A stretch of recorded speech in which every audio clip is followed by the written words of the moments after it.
la chasse sous-marine. Le mérou, roi des profondeurs. L'Épinéphélus, communément appelé mérou, est sans aucun doute l'un des animaux les plus emblématiques des fonds méditerranéens. Sa distribution géographique s'étend depuis la Méditerranée jusqu'à l'Atlantique. Il est très abondant dans le sud de l'Espagne et sur les côtes d'Afrique du Nord. Le mérou commun, ou Épinéphélus guaza, est un poisson hermaphrodite, tout d'abord femelle, qui se transforme en mâle lorsqu'il atteint sa maturité sexuelle entre 9 et 12 ans. Le mérou de Méditerranée peut atteindre un poids maximum de 25 à 35 kg et mesurer 110 cm. La badèche, Épinéphélus alexandrinus, est une autre espèce de mérou plus littorale et plus menu que le mérou commun, qui vit jusqu'à 300 mètres de profondeur. Lorsqu'arrive l'époque du frai, sa livrée adopte des couleurs spectaculaires destinées à attirer l'attention de ses congénères. Le mérou, appelé tachano, est une espèce moins fréquente dont la forme allongée et pointue le distingue clairement du reste de sa famille. Il vit parfois en groupes assez importants. Le mérou est un prédateur très vorace qui se nourrit de délicatesses qui font que sa chair soit très appréciée sur le plan culinaire. Son menu préféré est à base de céphalopodes, de crustacés et de petits poissons qu'il capture d'un coup de mâchoire imposante, armé de dents affilées. Ce poisson a un tel renom que l'homme a inventé les techniques de pêche les plus diverses pour le capturer, comme la palangre que l'on cale, en général au lever du jour, au moment où les mérous abandonnent leur refuge pour partir à la recherche de leur nourriture.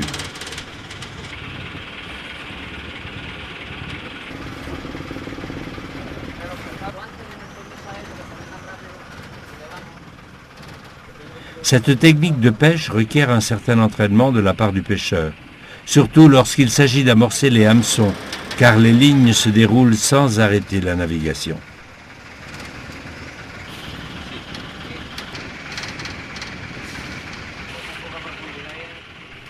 Les appâts les plus utilisés pour la pêche au mérou sont le poulpe et le hareng.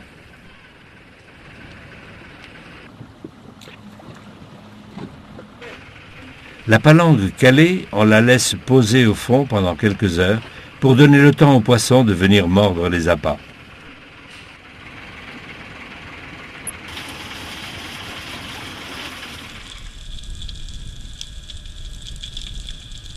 Certains pêcheurs professionnels emploient ces heures creuses pour hisser les filets qu'ils ont installés pour la capture d'autres espèces, comme les fameuses langoustes.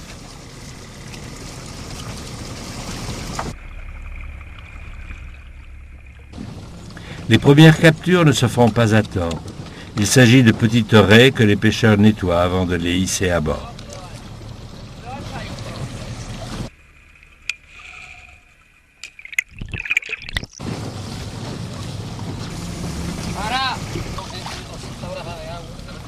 Les langoustes, prisonnières de ces fins filets, sont libérées avec beaucoup de soin, afin de ne pas leur arracher un de leurs membres si fragiles.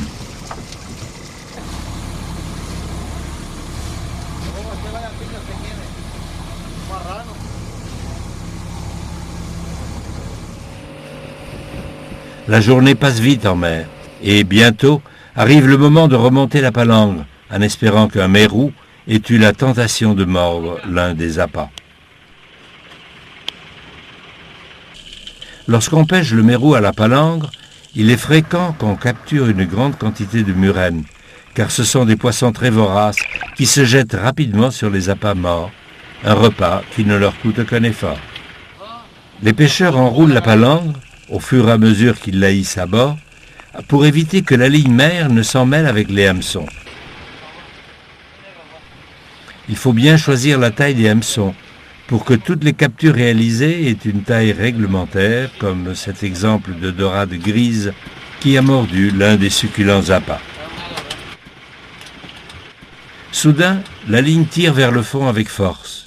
Il est probable qu'il s'agisse du premier mérou de la journée.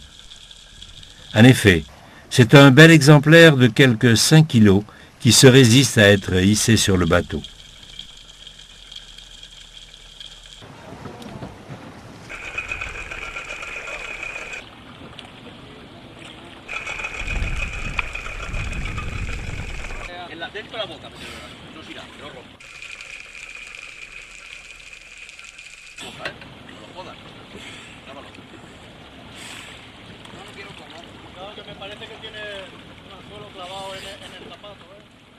Comme le mérou vit dans les éboulis rocheux, il est fréquent que les hameçons de la palangre se prennent dans les rochers et que l'on doive tirer sur la ligne mère avec force pour les décrocher ou les casser s'ils ne cèdent pas.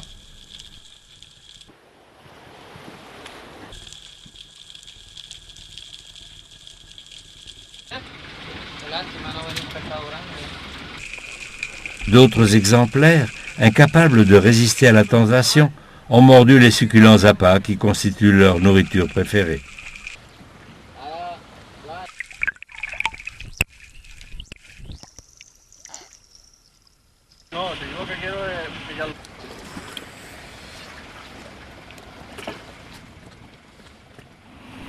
Une fois la palangre rangée, les pêcheurs font une petite visite à la balise où, à plusieurs occasions, on a surpris des poissons de passage réfugiés sous son ombre.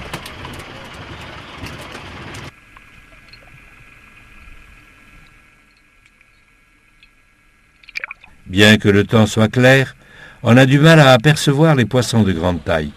On peut tout de même observer un petit banc de poissons pélagiques qui se sont concentrés sous la bouée.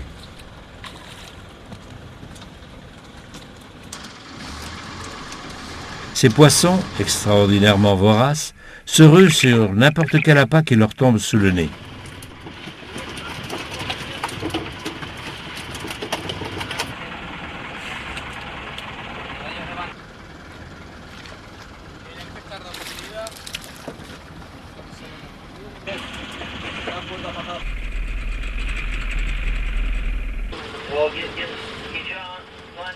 En peu de temps, les pêcheurs capturent plusieurs exemplaires qui permettent de finir en beauté cette amusante journée de pêche.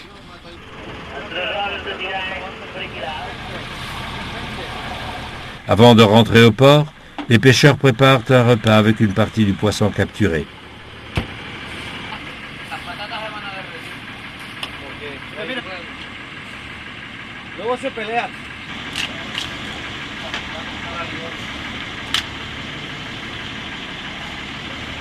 Un excellent bouillon pour une paella de langoustes prête à rassasier les estomacs qui commencent à se faire entendre.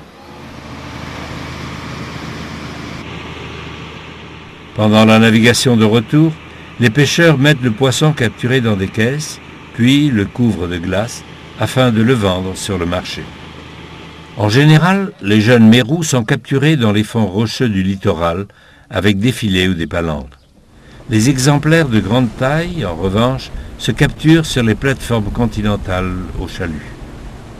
La capture de ces grands animaux requiert une technique compliquée et des engins de pêche spécifiques, car la force qu'ils déploient lorsqu'ils se sentent attrapés leur permet parfois de s'échapper en ouvrant de grandes brèches dans les robustes filets qui les emprisonnent.